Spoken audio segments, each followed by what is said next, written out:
Welcome to Mobile Armor Radio, the podcast for all things Mecha. Jumpship incoming. Hello, everybody. as we all start laughing. What? Wow, it was such a long pause. What is happening? And the hello was creepy. I feel like I should shower now. Well, you can do that, but we gotta record, Pat. So, welcome to Mobile Armor Radio, episode 42. And I am one of your hosts, Bryan. And I'm Chopper. And it's the answer to the life, universe, and everything. We're there. We made it. Really? Yep. Yeah. I'm Rob, by the way. Yeah, that was also Rob. For a second, I thought you were saying you were the answer to the universe. No. Which, you're a pretty good guy, Rob. But you wouldn't go that far? Is that what you're saying? Maybe. But welcome to another fun-filled episode. It is getting late in 2021 here. Welcome in cold. But before we get too far ahead of ourselves, let's hop on over to the Dropship and talk about what we're working on. Dropship landing. So welcome to the Dropship. This is the section of the show that we talk about what we're working on as far as hobby and craft and putting mechs together. So I'm going to pass it over to Rob. What have you got going on? Yeah, I wish I'd been doing all those fun things, but I haven't done much. I did paint up some Ghost Bear elementals. I did a star of them. It was fun. It's the first elementals I painted. And I was really proud of their little jet plumes with their backs. It's from the Battletech Kickstarter, so I got some extra elementals from that. So I painted them as Ghost Bears because I like them. And nice. Yeah, you can see the pictures on the Facebook page or the Discord or the Twitter of Mobile Armor Radio. So there you go. Other than that, I haven't done nothing. I wish I had kits to build, or I really haven't. I've been busy 3D printing G.I. Joes and X-Men, so nice. I haven't even 3D printed any robots. Not even any Sentinels? Not yet. I do have a Sentinel to print, though. I'm going to print it. That'll be next show. I'll show it off. I gotcha. Yeah, that's it for me. How about you, Pat? You got anything? Not too much, honestly. We've been kind of getting ready for our part remodel where we're getting our kitchen, our bathroom done. So we've got just things scattered throughout this house of the new stuff and packing up plates and everything. So it's out of the kitchen for the demo. Gotcha. So on my days off, and we're super short at work, and they're offering mad overtime money. So I've been picking up a lot of shifts. But when I have had a chance to work, I've still been working on my Niajong. I'm hoping to get that done before the new year. I was going to say, I like how you don't give a time frame. It just, eventually I'd like to get that done. I'm hoping to get it done before the new year. That's a tall order because there'll be a month where I won't even be in my house. Yeah. Yeah. So, I guess realistically, I'm hoping to get it done before my next birthday in March. But in that sense, as far as hobby thing, that's it. Not too much. Yeah, I think this. Well, because I have been messing around with another thing, but I don't know if that falls underneath the ComStar, but I think it does. It's a game, so it's on the ComStar. All right, that's it. What do you got there, Bryan? Well, pretty much echoing what you guys have got in that it's been a very busy time, and mostly been getting gifts ready. So I've been 3D printing a whole lot of stuff. I printed a giant articulated ender dragon as a gift for somebody, which almost counts as a mecha with all the pieces getting assembled with it. It's a lot bigger than I thought it was going to be. Why can't I picture an ender dragon? What is it out of again? Minecraft. It's just like this big black dragon that you can. There's an end to Minecraft. You can play Oh, I haven't played around with Minecraft. Yeah. So I didn't realize there was an end to Minecraft now. Yeah, but it's like nearly impossible to get to, isn't it? Like, it's tricky. You have to really know what you're doing. Like if you didn't know, I think you'd be at it forever. You might be lucky and just stumble upon this thing, but even then. But anyway, but yeah, otherwise been 3D printing a whole lot of stuff. One kind of fun project that I got going is for an expansion for Dead Zone stuff is so the game is played on a an 8x8 grid, and more often than not it kind of counts as like a city or some kind of sprawl or even just a place that's all flat. And so I got inspired by like a couple of pictures from I think 5 parsecs from home, watching people post things about their games and stuff, and someone had like an oil rig where everything was elevated, and I'm like, man, that would be a whole lot of fun to play Dead Zone on. So I'm 3D printing a whole lot of terrain to elevate it off of that first base floor, and that to be a completely like at least second level up kind of map with some fun gimmicky rules thrown in there for flavor. But yeah, otherwise that's kind of all I had going on tangentially related to mechas. So I think with that, it's a quick one. Yeah, it's a quick one. It's also the holiday season. Everyone's gears gets a little bit changed. Yeah. And speaking of changing gears, let's head on over to the ComStar and move on to TV, movie, video games, all sorts of other stuff that we've been consuming lately. Smooth. Message from ComStar. I'm Bryan. And I'm Rick.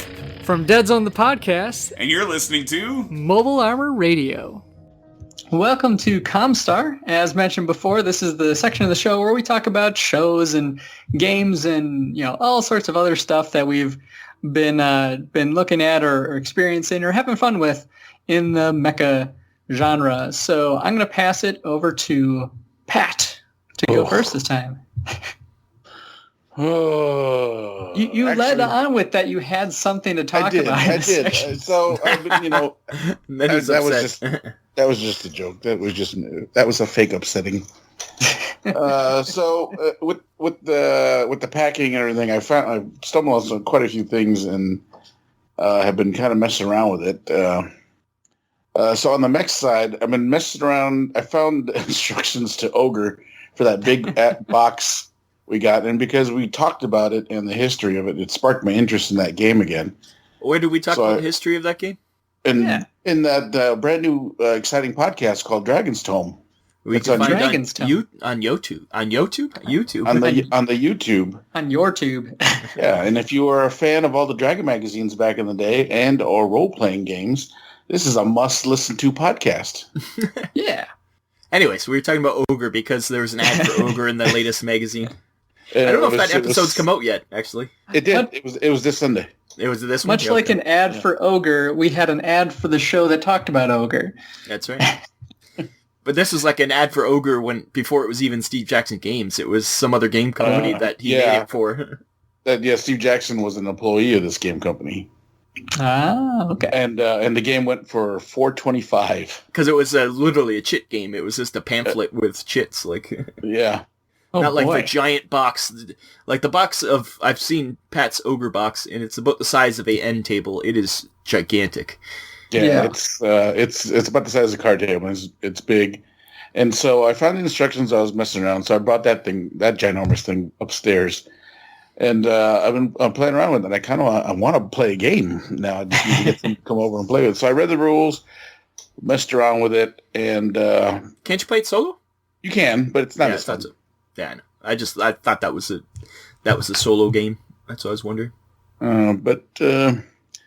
So then that led me to go look for some older stuff that I've been messing around with, and I found an old.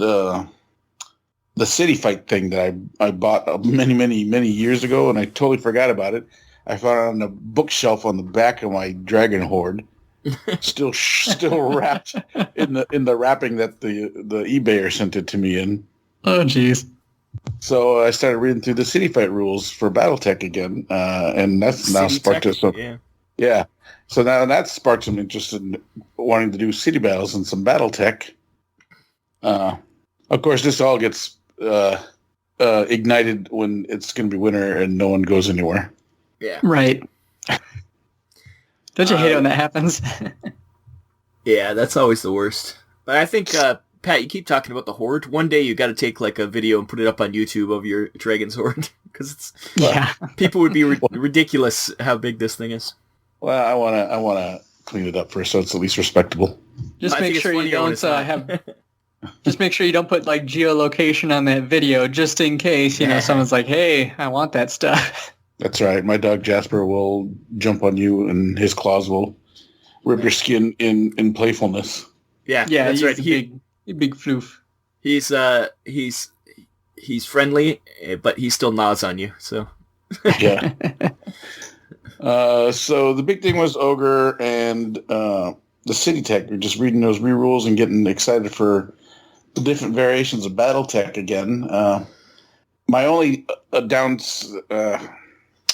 I guess what I'm trying to say, my desire now is to try and see if I can convert it to work in Alpha Strike. Yeah, I don't think it'd be that much different. No, I just got to sit there and just got to play with the numbers and things like that. You know what? I'd be surprised if in the Alpha Strike book they don't have rules for that in it already. If you read the Alpha Strike book, I don't know if I have. I do have the Alpha Strike book actually. It's leaning out. You have the original one. I think you don't have the new expanded one, but we had. That's the one I don't have. Yeah. We bought the first two, which I think are the same thing that's in the new one. So just the new one's cleaned up a bit. I think that's the only difference. Yeah. So I'll reread through all that stuff and see what I can get and don't get, because I also still have Aerotech to go through. Yeah, that was your first love, right? Yeah, Aerotech. Nice. You gotta get the ships for that. That's the hard thing.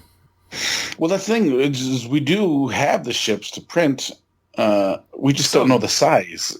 Well, and also we don't have them all. That's one thing with the 3D printing world in BattleTech. The aerospace stuff is a little bit more limited than the mechs. Like almost every mech has a model now, but I wish more people, or even Catalyst, because Catalyst put out that Shiloh for the Kickstarter, and they're selling it on their website now, but I wish they had more plastic. I think Ironwind does have some metal plane, like aerospace stuff, but I love the plastic. I can't deal with metal. Yeah. I like metal, but it doesn't bother me as much, but I do wish we had a better size reference and or list of Aerotech planes we can print. Yeah, but the size thing is the real kicker. Well, as long as they're all the same, that's the key. But we do have a Shiloh to compare to now, because that came with Kickstarter. But you also got that other game, that really old game that you bought from eBay when we were talking about on Dragon's Tome. That was a aero fighting game, right? Oh no, it was a space fighting game. Yeah, for space combat. Yeah. Yeah. Nice. So well, maybe we can turn that into Aerotech. Ooh. Well, Galactic Battles or whatever it's called. Yeah, something like that. I got it over there. I can actually see it. And one of the last things I've been working on is all that Kickstarter BattleTech that Rob brought to me prior to Gen Con. I have preemptively labeled the boxes, the color scheme that I'm going to paint them. You're going to do each box as a different unit? That's probably smart. They'll all be Steiners, but they'll be different. There might be a couple, like 2 or 3 Palace Guards, and then there'll be like a 4th company and things like that. So it'll be a little bit of a mix, but did you look through camo specs to find your... I did, and I've now since decided I'm not doing that stupid white one. You don't like painting white? It's so hard. It's so hard not to make it look chalky. That's the thing. It's not hard to paint. It's hard to make it not look chalky. Yeah, painting white while still getting like definition and like slight shading in it's tough. Well, I have the what's it called? Paint. What are they called? From GW? From the contrast. Yeah, I have contrast white. It kind of worked out pretty cool. It kind of gives like it kind of gives like a grayish kind of, instead of like dark black lines like you usually get, or dark, it kind of has a grayish outline on some of the stuff. And those Catalyst miniatures have such good detail, it pops some stuff. It was pretty cool. I can't remember what I painted with it. I think I painted part of my some of my clan mechs that had white arms with that stuff, and it worked out pretty cool. So nice. You might want to look into that, Pat. Maybe Apothecary white. Yeah. But that's it for me. That's pretty much it. Most of my time has been rereading the rules and re-looking at the boxes and staring longingly at them that I have known to play with. You got to paint it before you can play. Well, that's the thing. The Ogre thing, you don't. No. Ogre came with miniatures, though, didn't it? Actually, they're not miniatures in itself. There are cardboard things, and they're pre-colored. Oh, are they cardboard? In that big box, there's no miniatures? Yeah, but they're cardboard, like the SDF-1 from the thing. Yeah. Oh. No. They're multi-layered cardboards that become 3D. Oh, I see. Gotcha. Yeah. Huh. Like Attack on the SDF-1. Yeah, like that, like the SDF-1 in that board game. Yeah. You also got Car Wars in too, didn't you? Oh yeah. Does that fall into the mech thing, you think? Probably not, but it's interesting. They're miniatures, sort of. Like you said, they're hollow, but they're cool. Yeah, they're hollow. They're like plastic form, but it's very good detail quality. The Kickstarter was very generous. It came with 12 cars, so 4-player. It's a 4-player. I got a 4-player starter set with it, so we could play up to 4 players. It's come a long way since this. I played the chit version of Car Wars too. Me too. Yeah. But I read the rules on that too, and it looks fun. And again, I'm just waiting for someone to come over to play. I saw the miniatures at Gen Con. They looked really, really nice. So they'll probably paint up quite nice too. I think so. Yeah. And the good thing is that it's Car Wars, so not Devil's Run or what was that Osprey book one? Oh, with the used Hot Wheels, yeah. Yeah. I forget what it was called. Gaslands. Gaslands, yeah. It's not a kind of Gaslands storytell. So I don't have to go all Mad Max, apocalyptic, rusty look to them. I can make them nice. Sci-fi, yeah. Because it's more game showy type, you know? Mm-hmm. Yeah. A little more Twisted Metal. Yeah. What about you, Rob? What do you got going? I already said mine. Did you start? You never listened. For ComStar? Oh, ComStar. Where are we? Oh my God! I never listen. I thought we were still in the Dropship. I thought you were still talking about things you're making. Oh, we moved on. Yeah, I haven't been paying attention. Oh, ComStar, yeah. They released a picture of the new Gundam for the live-action Gundam movie, and we have a link to it on our show notes, but also on the Facebook. It really is just a flamey fire with a Gundam in it, but it looks cool. It doesn't really tell us anything, but no.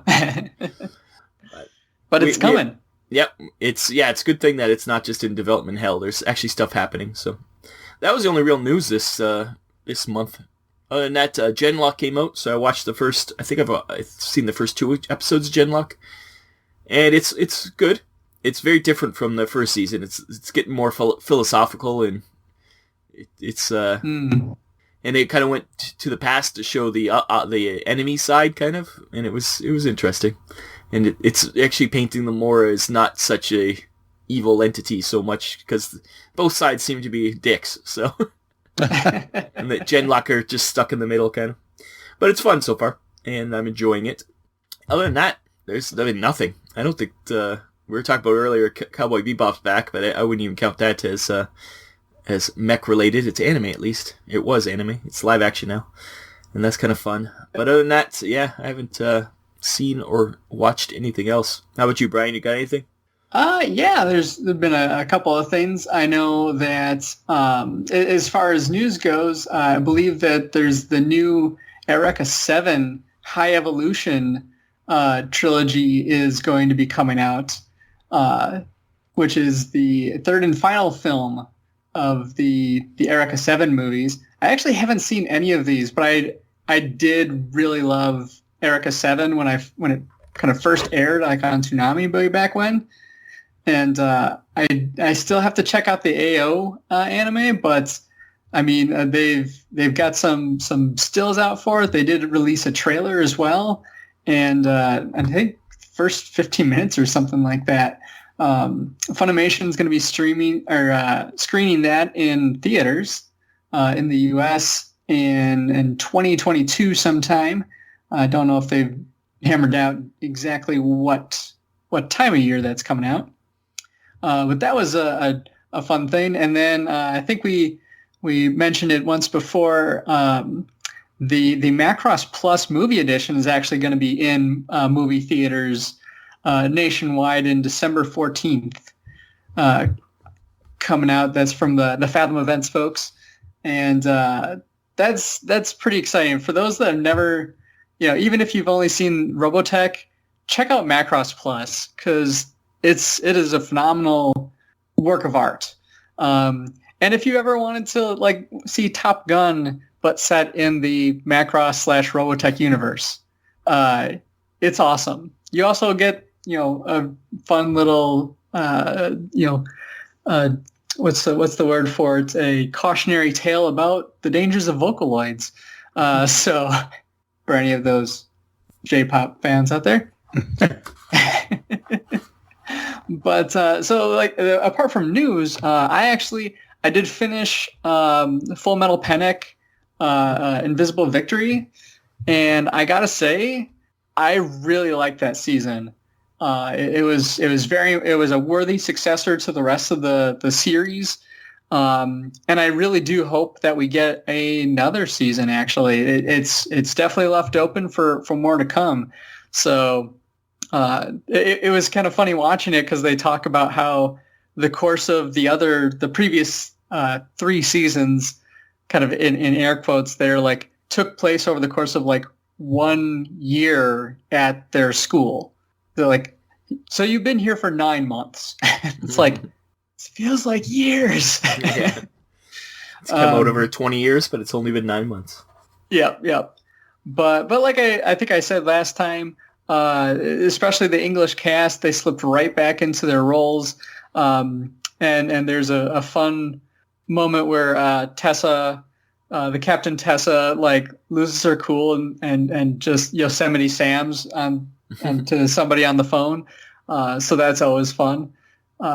So it does fall under, if you liked the Fumofu stuff the most, arguably that is kind of the peak of the show is Fumofu, just because it's so hilarious.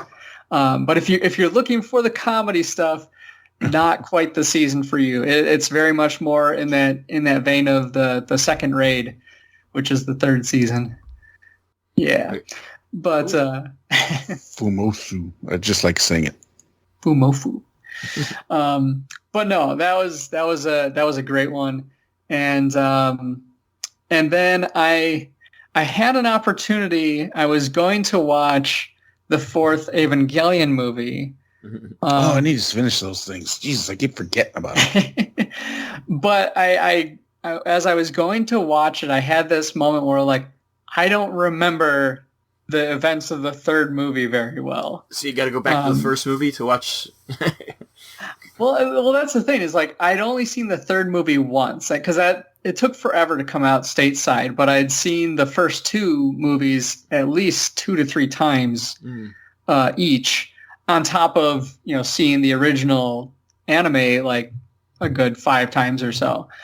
So it was it was one of those things okay, I need to. The 3rd one was so different, but I'd had all the baggage from the other stuff, so it was okay, what did happen? So I watched the 3rd movie, which was only it's only an hour and a half or so something like that. So it was shorter than this 4th one, which made it something I could kind of watch in the background while still getting stuff done. And that said, it's still pretty confusing what's going on. The character Shinji, is kind of thrust into a very new and different situation, apart from what was already very new and unusual for him. and it definitely plays with, there's characters from the anime that are present in the third one, but events are very, very different. So I think it was definitely worth rewatching that before I go into the fourth movie.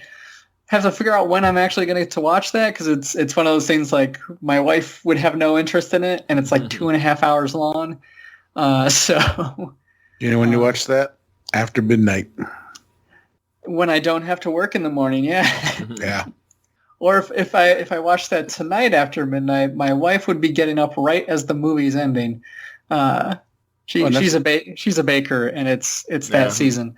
So that's when you that's when you do it, and then you pretend like you fell asleep on the couch. Oh, what happened? I can't believe I fell asleep on the couch. But Pat's been married longer. He has all the tricks down. Yeah.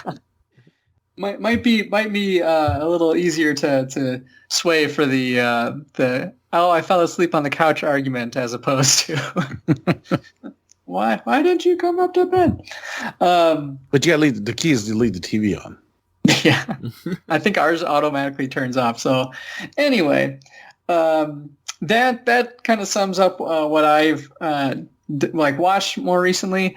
I think the only other thing worth noting is, and kind of a fun side. So Pat, you were just kind of bemoaning how you can't find anybody to play games with. Well, in the previous month at the Michigan GT, I mentioned that one of my opponents lives down the street from me. Mm-hmm. And just a couple of weeks ago, we got together and played a game of an intro game for him of Dead Zone. Nice. And he's definitely hooked. So I've got a new Dead Zone player that's 2 minutes from my house.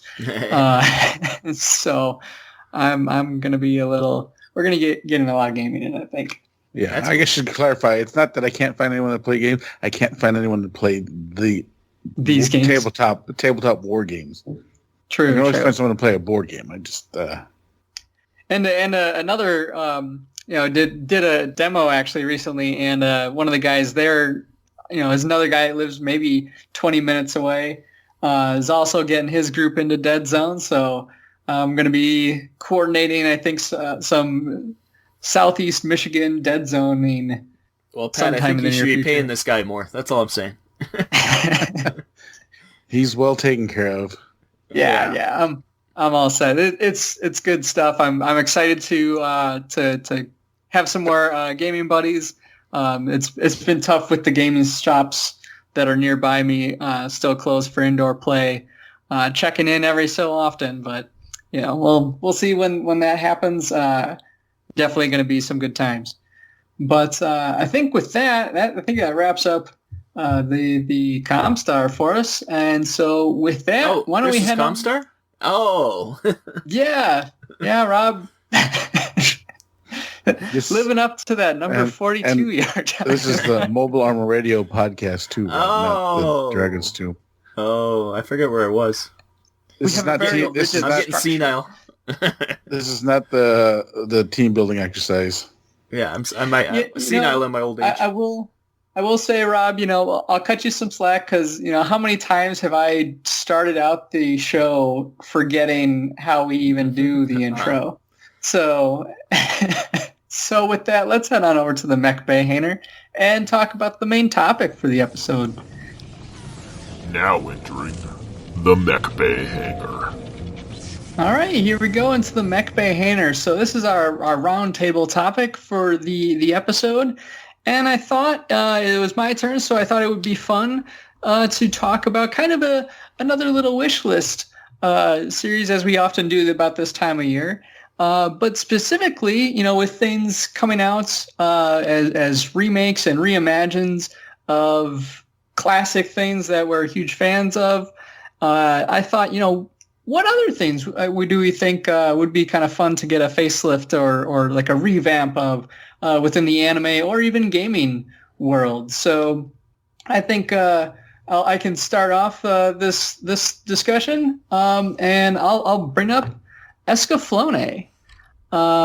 It's a classic series from that early 2000s era of anime as it was just coming over. It got the 4Kids treatment. So for anyone that remembers when the major censorship that happened back then, but it was a fantasy world with giant mecha that were powered by magic, and they fought with giant swords, and it had a great weight to it. Like everything felt giant, and on top of it with Yoko Kanno, music by Yoko Kanno, who's a masterful musician and composer, and I think it's kind of a ripe time that Escaflowne, I think, could, if not a remake of that original series, which going on 20 years now, either a remake or even maybe a continuation or a prequel, because when the show was set, like the titular mech itself, Escaflowne, was just kind of sitting there. Like it was already made and everything like that. It was just kind of called upon to help our heroes with their plight. So, I mean, it's a world that's just full of character and lots of giant fantasy mechs, which they were so cool. I've actually been planning to rewatch the show while I'm working on stuff.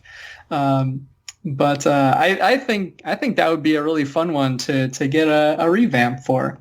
And I think and the ladies love it too. Would you want a live action version or just a remake of the anime? That's a good question. That's a good question. I think an anime would be the best adaptation for now, just because I think the live action side of things, we're still kind of cutting our teeth on sci-fi mechs. I think ones that have that fantasy flavor might still. I think there might be some tests that we want to run first, but so I think be more unique, of an anime. There's nothing like that. That's for sure. Like there's nothing out there. Yeah. There's it always kind of surprises me how little there was just kind of that era in, like I was saying, like kind of the early 2000s and late 90s that we kind of had this I think there was a couple of video games like on the PlayStation 1 that also kind of had that fantasy mecha flavor to them. And then it just kind of vanished. I think there's only been one or two other series since that have even kind of touched on that genre. So I think it would be really fun to see that, especially as iconic of a fantasy mecha as Escaflowne is. Plus, the resurgence of D&D right now is huge. So absolutely. It fit right in with that too. So fantasy's on a comeback, I think. Yeah, and heck, even Acquisitions Incorporated, one of the Penny Arcade's live D&D shows. Like one year, I think the year Pacific Rim had come out, they had a giant mecha fight in their tabletop game. Against I don't know if it was a bullet or some ginormous thing they were fighting in the middle of a city. And like the four characters had to pilot this mech. It was kind of funny. But anyway, I'm going to pass it over to Rob this time. Rob, it is the MechBay Hanger. Thank you. And who are you? And it's your turn. Hi, Bryan. Oh, okay. My first one is a video game, and it's an old video game that I know not just I, but a lot of people would like a remake of, and that's Mechcommander, the classic Battletech game where you could control multiple lances of mechs around a battlefield. I think that's what's really lacking right now. We have MechWarrior and with the Harebrained Schemes Battletech, but neither of those, you're always in a lance, or a single mech. Mm-hmm. Like you're never controlling larger scale, and I think we definitely need that more on a larger scale. I'm not a huge fan of RTSs, so I'd rather have a tactics version, or not even tactics, I guess, because that's more single player, but a turn-based. But even so, We need larger scale mech battles, and Mechcommander was the first to do it. Mechcommander 2 is beloved by many, so... Yeah, I agree. Yeah, people love that game. So I would be surprised if it isn't already in the work. Like, that's... I don't think Harebrained Schemes is doing anything right now with mech stuff. They're kind of done with it, but I would be surprised if not some other company is going to pick this up. Hopefully not Piranha Games, but you never know. But yeah. Hopefully that'd be fun. Yeah, large scale, multiple lances fighting big battles. That would be good. Layout, fighting over planets. Especially with the technology we have now. Yeah, giant campaign map. It wouldn't really be that hard to skin. No. Well, I think actually somebody, speaking of skinning for the Battletech game, somebody did do it so you could control multiple lances, but not in this. It's still in a skirmish kind of scale. I think you need more of a battlefield scale, you know, even larger scale. But I agree with you. I don't think I'd want an RTS version of that. Because the original Mechcommander was pretty much an RTS. Like, it was... It was, yeah. Yeah. And I was thinking of, like, the Star Wars version of that. Galaxies? I think Galaxies was the other. And there was another one, too. Empire or something? Yeah, where you controlled... At the time, there was a lot of RTS. There's quite a few of them. Yeah, you controlled a lot of Stormtrooper squadrons and all that other things. Yeah, I sort of remember that game, yeah. Yeah. Yeah, so that's my first one. Pat, what do you got? All right, for my first one, I went with a cartoon. I would like to see a reimagined version of Battletech, the animated series, because it was a good... it was a good cartoon in the early 90s, and it just suddenly ended. Well, I wouldn't even say it was a good cartoon, but... for the 90s, I think it needs to be treated correctly. I don't disagree with that fact. I mean, it had the Whiz Kids label all over it, and Saban Entertainment, you know, was riding high off Mighty Morphin Power Rangers, so... Oh, yeah. And it was all that computer graphics, really early version of computer graphics, which were terrible. Oh, yeah. And so I think a re-update with some new scripts. I mean, the storyline wasn't too horrible in the animated series, you know, especially if you like the Clan. Well, they were kind of foolish in it, but yeah. Yeah. It'd be interesting if they the clans did like a book. If it was like a what? Like if they took inspiration like and told one of like the stories from the books in the show, like an animated version of one of the books. For sure. We talked about that with the movies too, but even to redo that story with Adam Steiner against the Jade Falcons, it was kind of silly, and they consider it a propaganda film in the Battletech universe, but it's still just to redo that, but with better propaganda. Yeah. Well, there's even a source book that you can play those characters, so it's kind of fun. Yeah, I have the source book, so... That's the best way to do it. The Macross anime series kind of continues where they have a series and they have movies, and then the movies are movies within the universe then. It's layers. So like, Do layers. You Remember Love is a movie that the characters in like Macross Frontier watch. So, but yeah, I think, you know, nowadays and the way Netflix has been pumping out He-Man and She-Ra and who else are we missing? Ultraman.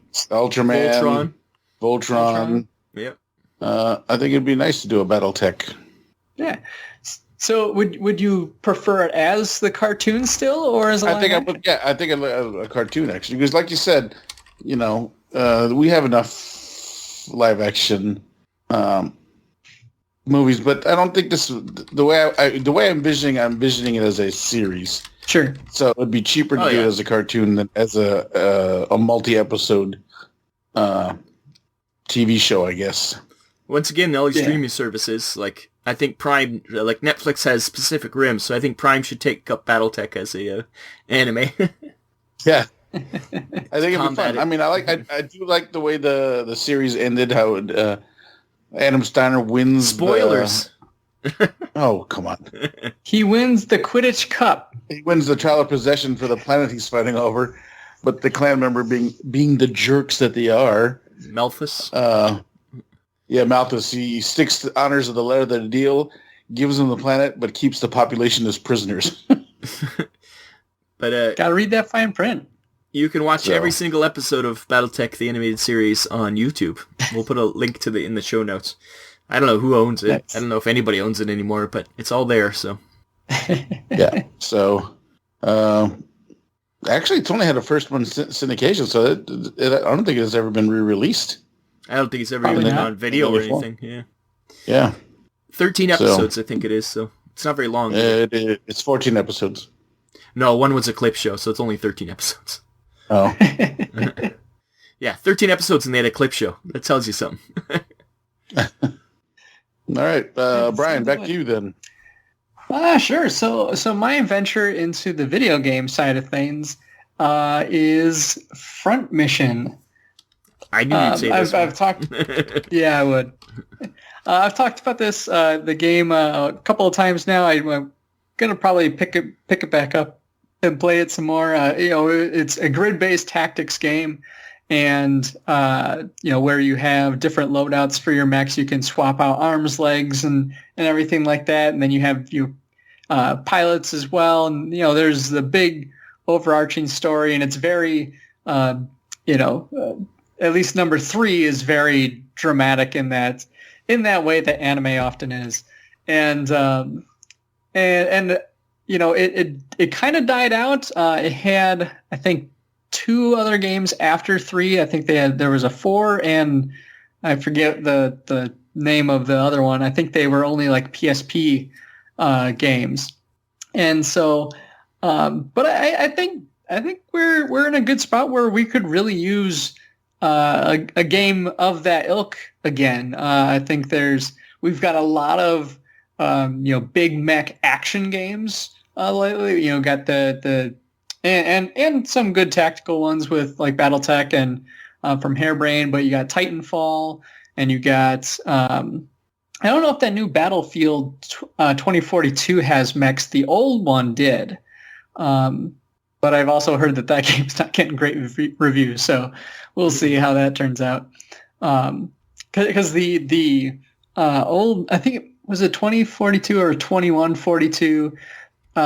There was an older Battlefield game that it was all sci-fi, and you had like floating battleships in the sky, and you had big old robots you could pilot. Anyway, back to Front Mission. I think it would be really fun to have a very anime aesthetic, tactical grid game again, especially one where you could really customize the parts to it. Have the customization basically that you can see like in the Gundam Breaker games or the Gundam Versus games, but put that into, its own kind of setting, make it more of a real robot kind of fight. I think that would be a really fun, thing we could see these days with a great level of creativity and the hardware that you can, bring towards it these days. I mean, you could make that a very pretty game. Yeah.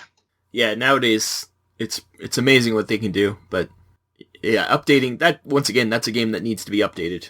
Yeah, it's just it's good. Yeah, and it's beloved too. It's one of those ones that everybody loves. I wonder if the company who made it originally is even around anymore. So, who knows where the rights are? The rights one in particular, I'm not sure on, but if I recall correctly, let's see, that was a Square. Oh, was it? Square Enix game. Oh, there you go. So it's Sony probably. It's Square Soft game, but yeah. Oh yeah, definitely Sony then. Yeah, but yeah. So because looks like they had some stuff on the Xbox 360, something on the PS4, but they're too busy remaking their old games, so redoing. Yeah. Well, yeah. As it stands, yeah. So Front Mission Evolved was 2010. And then there was nothing until Left Alive, which is set in the Front Mission universe. Yeah. But so yeah, we're over 12 years now running from the last like true Front Mission game. So I think it'd be fun to see that one come back. Nice. And back to you, Rob. What do you got next? My next one is a twofer because It's deserves many things, but VOTOMS, the anime, like the original anime, great storyline, but it's really kind of let down. Not terribly let down, but very dated graphics. Like you could tell it's in the 80s. It's like the early Gundam movies or TV show and Macross back in the day. It's, it needs a nice update to its a visual storytelling, especially since it is very adult. I think it turns a lot of people off with the anime. It has that where they'll reuse the same background many times, like that kind of thing, like Scooby-Doo episodes. So yeah. It definitely needs an update for the anime. But originally I was thinking about this one is for the RPG. Our Talasaurian games back in the day made the RPG for it. You cannot get that anymore. And I think a nice update to the RPG in the VOTOMS world. Once again, it's such a rich world. It deserves more things in it. So I would love to see the RPG come back in some way. And why does our Talasaurians sound familiar? What are they else they make again? Cyberpunk and that's it. It's always Cyberpunk. I don't know why I can't remember that Cyberpunk is their baby. Yeah. Yeah. That was where they started. I don't even know if that's where they started, but that was their big one anyways. But so those guys got to get on this. If you're listening, make a VOTOMS game. I can't believe the rights would be that expensive. No, I think it'd be awesome. That would be a... Yeah, it needs to come back. People keep telling me that Heavy Gear is heavily based on it, but Heavy Gear is a Canadian company, strangely, but it's so expensive. That miniature game is ridiculously expensive. It's Canadian. I know, but it's like, I'm in Canada. It should be cheaper. but it's just expensive because it's Canadian. Well, I think it's expensive. It's also a pretty niche thing, and I think they pretty much they don't make thousands of miniatures. They make tens of miniatures, so you're paying for the production. Did they kickstart that game? I think recently there was a Kickstarter or something that they did, but originally it's been around forever. Heavy Gear, it's been old school, but yeah, that's my second one. Anyways, VOTOMS. I'd love to play some RPGs in that world, and I cannot find the Artalosaurian one, so there you go. Nice. Pat, number 2. All right, Pat. So I've been really stuck on this game since we talked about it. And I would like to see a redoing of not necessarily the rules, but the pieces for Ogre. I'd like to see all the chits become pieces. Yeah, we're talking about miniatures. I was amazed it wasn't miniatures already. Yeah, I think there was a pack of miniatures, but it was just the ogres. It wasn't anything else. Yeah, because there's other vehicles and stuff. Yeah, there's like hovercrafts, super tanks, super light tanks. Yeah. There's infantry in battle suits, and there's Marines, which are buffed up infantry in battle suits. Once again, with the world we're living in, you can if Steve Jackson was wanted to be progressive, just sell some STLs, print them ourselves. Yeah, I can't. More companies need to do that. I always say it about any dead game. If you still own the rights to some dead game, make STLs for it. Like the if it was originally designed in 3D, like a lot of the early games were hand sculpted, so it'd be a lot harder to do those. But Call to Arms or one of those things like that, the Babylon 5 space game or one of those, if they made STLs for that, just to support the game still, and it's all free money for the companies that own the rights, right? Yeah. If they're already designed. Like that game obviously is really old. It doesn't have 3D models, but who is it that just recently? Oh, Dust. Dust just recently went out of business. Man, you have 3D sculpts for all those miniatures, I guarantee it. Like for at least the newest ones. Put those out as STLs. It's free money for them. I don't get it. That's true. I don't know. Who knows? It maybe depends on your bankrupt. Yeah. I don't even think they went bankrupt. They just stopped making it. So they're still around. They just Paolo, I think, got sick of having to deal with all the Kickstarter backlash from many years ago when that other company screwed it up for them, and I think it was just more of a headache for him in the end. And he's like, "Why am I doing this?"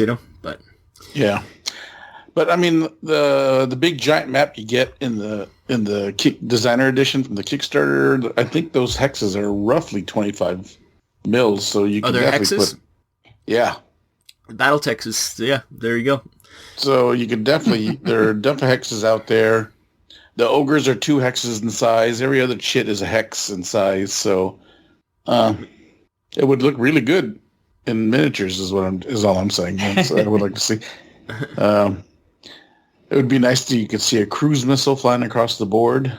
They're pretty neat. On a hex base flying across the board. Yeah, for that kind of stuff. You got assisted vehicles, GEVs, that they're like basically hovercrafts floating across the water and all that other things. So it would look really good. So, but the game itself is still pretty solid. I mean, this game's been around for a while. Yeah. 1977, in case we didn't say that. We know. And it was Metagaming Concepts was the company we were thinking of. Yeah. Gotcha. So, but apparently there is a Steam version of the game too you could play. That was part of there was like a stretch goal on the Kickstarter. Oh, so you're going to be downloading that tonight? Possibly. It's not like I don't have enough games on my fucking Steam anyways. So, but that was a light one because the game is pretty much good as it is. But I would personally like to see some actually not the cardboard stuff either, but like a true deluxe edition. Yeah, for all the pieces. Like I said, there were Ogre miniatures expansions like in the 80s, and that was just the ogres, the big giant super tanks. Yeah. But everything else stayed chits. Yeah. So, but that's it for my number 2. Brian, what do you got for your last one? For my last one, I actually went with Patlabor. Ooh, I almost picked that one.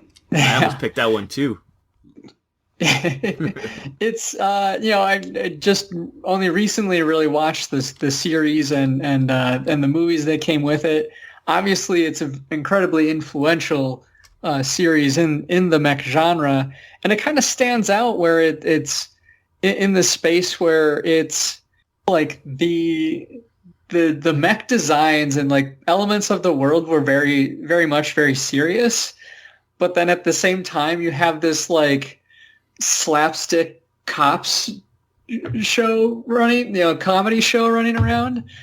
And honestly, I feel like that like lends itself very well to, I feel like we need that kind of thing in today's world. We have a lot of very serious shows out there, especially in the mech related ones. And that's not saying that they're bad. It's just when you have so many of them that are all very serious, it can be a very, breath of fresh air to have one that doesn't take itself too seriously, has a lot of fun, pokes fun at itself and a little bit of it at its, at the genre a little bit, but mostly at itself. And the ridiculousness of like, yeah, we have these giant robots, but the real dilemma of the day is paperwork. Or the one guy just blowing buildings away, and they're always like, you're supposed to be saving these people, not blowing up their homes. Right, Loves shooting his gun off. and like, treating that in with that, lighthearted sense of like, oh, it's a good thing that building was evacuated. Or, you see the people that are like, oh man, we just escaped out of that, yeah, or as opposed to it being like a very like Avengers-esque like what do the We Hate Movies guys say, 9/11 times 1,000 or something like that. Like the building destruction has kind of gotten out of hand. But I do think Patlabor it's a fun staple of the genre in that it's not a war series. It's not a, it's just like a day-to-day cop show with mechs. And I think that would be fun. This one you could say is maybe the closest to like having that reboot, because was it 2015 or so was when they did that. They had that little bit of live action stuff that they did. Yeah, they did a movie. Yeah, it was all right. I didn't hate it. I never got. There wasn't much. There wasn't much mech action. The mech was in it a bit, but Obviously that would cost a lot of money to actually have those fights, so it was very much more grounded than the mech was. Just at, I think, at the very end. It was the only time you really saw it, but It was fun otherwise. Yeah, I think that would be a fun one for it. Yeah. Yep. Patlabor. I was thinking about that, but like you said, it's already kind of been remade a bit, but it needs more. Once again, it's a great world and hilarious, and yeah, it needs to come back in some way for sure. Yeah. All right, Rob, what do you got next? For my last one, Pat stole it, so I had to think of something new. And I stared around my room a lot, and I was like, what can I do? And then it hit me. I was like, what do I really want? And what I really want is the Battletech CCG back, but obviously not as a CCG, because nobody wants that. But as a living card game, so you could not have to collect everything, but they could put out, like, faction packs or something, so you just choose your favorite factions. And have some mech battling in cards. I love card games. I love, like, Legendary and all those ones. But the Battletech CCG, I think, it's hard to get nowadays because there's so many collectors out there. Unlike other CCGs where you can buy the old cards, it's really hard to get all the Battletech cards because people are nuts and they'll pay ridiculous amounts of money. Yeah. And you can't 3D print those. No. I guess you could. You could just print them. You don't need to 3D print them, but... No, they have to be 3D. Oh, it's called Battletech then, but... yeah, so I would really like to have the Battletech license in a card game again as a living card game, not as a CCG, of course.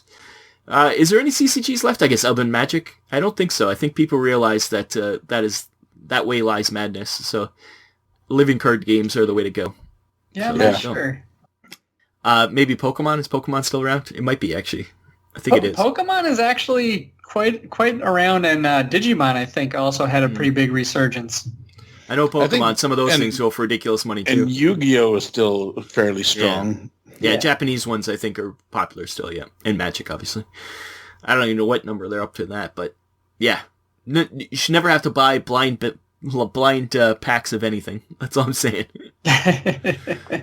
But well, in that case, also the BattleTech WizKids game. Once again, blind packs, but it was a neat concept. But it's I don't know why they changed the scale. Why wouldn't you make it the same scale as your other mechs, just so you could mix and match, and it would encourage people to collect them, right? But you're talking about the clicker one, right? Yeah, the clicks game. Yeah, it's just weird that the choices they made in that game. But I actually have some. Oh, I have tons. I've never played it. No, me neither. But there's still some fans for it. But yeah, it was just a mistake. Was the scales? Why would you change the scale? It's just so odd choice. Make it smaller, slightly smaller. It's like literally like 2 millimeters bigger than it should be. So, but I mean, you run into that like even today's gaming. Like I remember, everyone really kind of pushed back on when Legion, Star Wars Legion came out, and it's like we have all this stuff that's 28. Why did you go to 32? Exactly, that's exactly the same thing. And they're like, what? Oh, what do you mean you had it? It's like, you put out the game. Cool mini or not is evil corporation, so. Yeah, that's for sure. So they look at the same with the new Marvel game. There's that old I forget who made the old one. Strange Machine? No, it wasn't Strange Machine. It was who made that old one? Anyways, yeah, this new one is obviously a different scale again. So you don't want using your old stuff. You got to buy all new stuff. That's the world we live in. Yeah. Anyways. Please, a BattleTech card game. That's what I want. How about you, Pat? Nice. What else you got? Well, I was perusing the YouTubes at work the other day, and I came across this couple clips from a movie that came out in about 2017. It was called Mazinger Z. No, it was called Mazinger Z Infinity. Oh, Infinity! I never heard that one. And it was basically a sequel to Mazinger Z the cartoon. And then as I was thinking about this, I said, you know what, Mazinger Z the cartoon should get a re-up too. Yeah, and that's what I picked. Yeah, the original ones, because they're the old 70s cartoon looking kind of things. Yeah, they're even more needs updating. Yeah. Yeah, so I think a new update for the skin. The Mazinger Z story is like a classic. in any of the anime mecha genre. Mm-hmm. Super Robomanga, or however you want to call it, you know? Yeah. Yep. And it's one of the first ones that, other than, you know, after Gundam, for me, because the Shogun Warriors came to the States in the 70s, and they were based off the Mazinger Z, and then it took me a couple years after messing around with the Shogun Warrior cartoons to realize, oh, this is Mazinger Z. Nice. And so I have a nice affinity for Mazinger Z, and I would like to see, I'd like to see that get a nice reanimation in a sense. The 2017 version looks really good. So even if you went with the 2017 style, I wonder if it could get the treatment that Gridman did. The what is it? SSSS Gridman, where it is almost like a guy in a suit kind of show, but it's all, you know, it's anime. Oh yeah, you know, I know. I like the aesthetic that it kind of got a new, harder look in Infinity, and I think that would look really awesome. Nice. So yeah, they redid Ultraman, so I wouldn't be surprised if that's possible. So. Yeah, it would be nice. And the reskinning Ultraman looks really, really good. Yeah. But you know, that's my last one. The Mazinger Z is always is a close second when it comes to mecha childhood stuff. Yeah. Nice. I noticed we didn't choose any Gundam or Macross or... Yeah. Yeah, we did it. Well, I almost thought about it, but then, you know, there's so many versions of Gundam as the years go through that... exactly. Yeah. It's in itself has been reskinned. And I guess it is happening with the live-action movie already, too, so... Yeah. Yeah, like Universal Century Gundam entries are already kind of getting that treatment. You have Gundam The Origin stuff, and even now you got, you know, like you're saying, the live action. I think it would be fun if there was some revamping of the other series. Like, how cool would it be if G Gundam came back, right? Like, or Gundam Wing, or Gundam Seed, like the ones that like had, you know, one or two kind of seasons and then they were done, and we've like never spoken of them again. Yeah, but apart from I think they looked so the good. Gunpla shows. Those ones, the Seed and Wing, look so good already. I don't know how much more you could improve it. Like, that was the height of like hand drawn animation, right? Like after that, it started becoming more and more CGI stuff. So I think that leans into my point about Gundam. Just as the different series go on, they just get better. Yeah. Yeah. Well, visually, maybe. I don't know about storylines, but... Well, visually, I meant, you know, as far as... sometimes the story can really do some good stuff as well. Iron-Blooded Orphans was pretty good. Yeah. Yeah, they're all different, though. That's the nice thing about those. And then with Macross, it's like, you know, it's kind of almost untouchable, like Robotech and Macross. Like, there it is. Like, what more can you do to it? They've been talking about doing the Robotech movie forever, and it's been in development hell for stuck forever. But, yeah, I don't know what more you could do with those. Like you say with Macross, it just keeps going anyways. They keep putting stuff out. Not recently, though. When's the last time they put out something for Macross? It's been a while. Well, Macross Delta was it 18, I think? It's not too old, but they've always kind of gone in, you know, 5+ year spurts updates. Yeah. And it's always kind of a weird escalation for them, right? Because it's like, okay, the original was 80s pop, and then Macross 7 was 80s and 90s rock, like J-rock. And then Frontier was, you had like the singing idol. It kind of followed trends in the music industry mostly, where you had two kind of competing singing idols. Mm-hmm. And then the most recent one, Delta, you had, you know, like a singing group, there's so many of them out there now. Whereas like, yeah, I think even Delta has a new thing coming out that's like a competing singing group versus our heroes singing group, and I'm like, how cool would it be if like BTS was the bad guys? That'd be actually kind of cool. It would be kind of fun. No, the next one's going to be that they have to dress up in costumes and nobody knows who they are, and then they have to...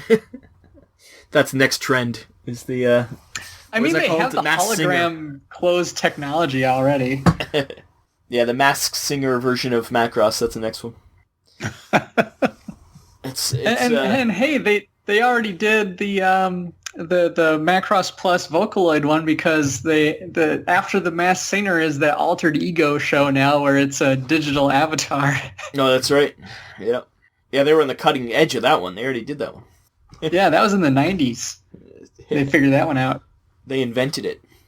They should sue. Again, go watch Macross Plus. It's Top Gun in beautifully hand-drawn anime. And if it's got the English dub, it's got Bryan Cranston as Isamu Dyson, the main character. Yeah, he used to do a lot of voices back then. He did some Power Ranger stuff.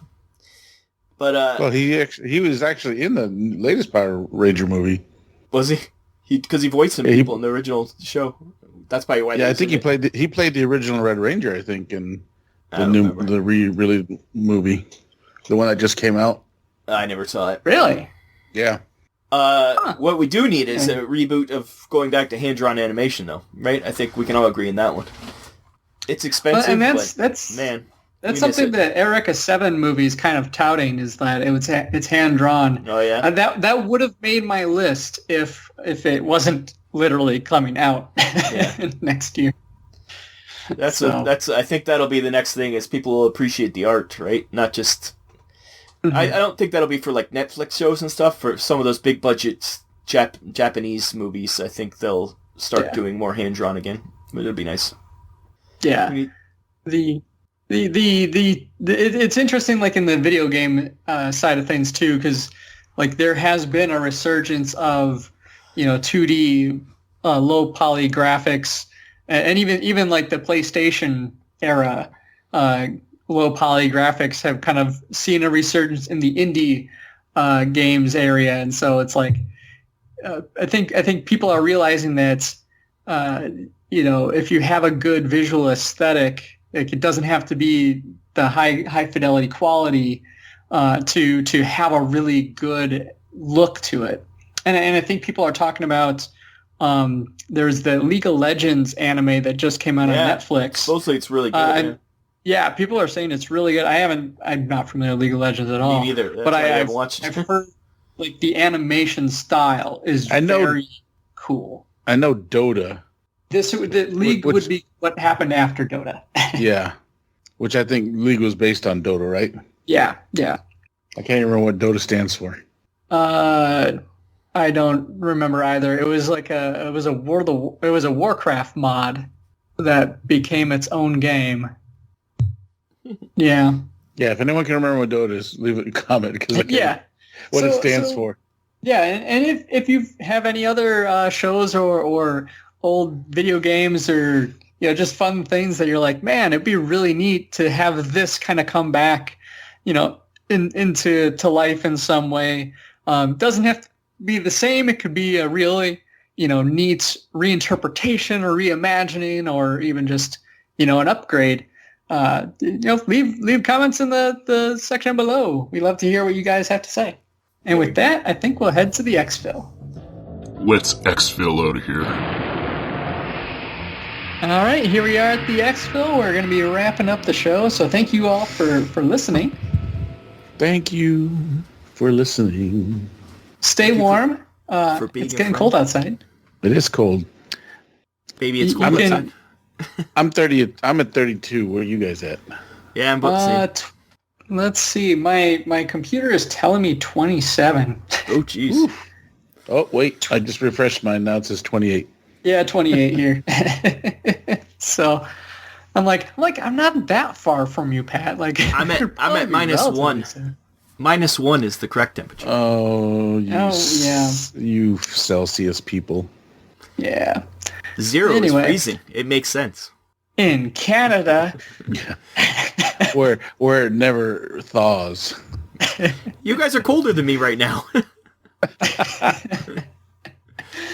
but guys, have yourself a safe end of the year here, because this episode will be coming out in December. Yeah, so I hope everyone in America's had a good Turkey Day. Yep, have a good Turkey Day. Yep, it's New Year's. Next episode will be the New Year, the distant future of 2022. And I think it's Pat's episode, so you got to think of something, Pat. It will be. Yes. It will be epic and extensive. So have a great night, everybody. Stay safe and celebrate as you see fit in the cold months. Merry seasons. Merry seasons. This has been Mobile Armor Radio. Join our Facebook group by searching for Mobile Armor Radio. Find us on Twitter at @MArmorRadio. Find us on iTunes and visit our website, mobilearmorradio.podbean.com. Join us on the first of every month for more mecha discussion.